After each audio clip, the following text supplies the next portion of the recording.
Aceh was on the closer tip of its archipelago, but still, it sparks curiosity as to why the Turks would care to form any kind of relations with a state so far from their borders.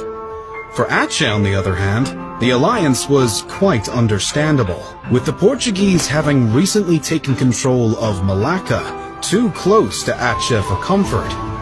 Relations with the Ottomans could mean support in an effort to push the colonizers out of the region, or, at a minimum, could provide aid if the Portuguese ever attempted to extend their authority over to the Aceh Sultanate.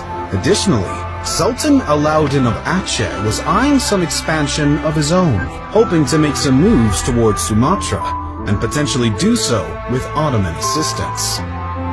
According to Portuguese Admiral Fernão Mendes Pinto, the first Ottoman fleet was said to have visited Aceh carrying 300 Ottoman troops of varying ethnicity from within the empire's territory, and arrived in 1539.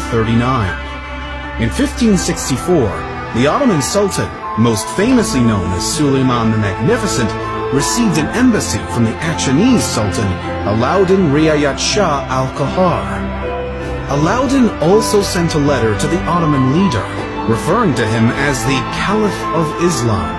Sultan Suleiman died only 2 years after receiving the embassy from Aceh though, which left the political alliance in the hands of his son and successor, Selim II. Thankfully for Sultan Alauddin, Sultan Selim was eager to strike up further friendly relations with Aceh and ordered an expedition to be sent to their allies, consisting of soldiers, engineers, weaponry, ammunition, gunsmiths, and 15 galleys.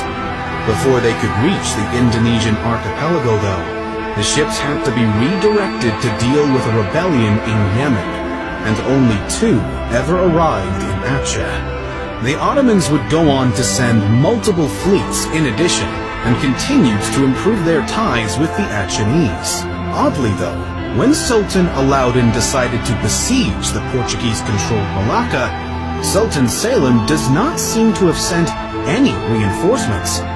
The Ottomans did, however, supply the Achenese with cannoneers, but that was all that they could provide due to their current endeavors in both Cyprus and Aden.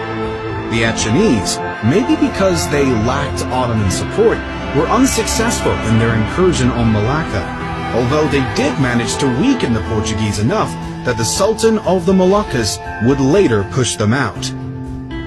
Despite not receiving as much military support from the Turks as they had hoped, the Sultan of Aceh and his men did accept beneficial aid from the Ottomans in the form of teachings on how to form impressive cannons, which were becoming increasingly important in maritime Southeast Asia. Thanks to Ottoman help, Aceh was able to possess roughly 1,200 medium-sized bronze cannons by the end of the 16th century.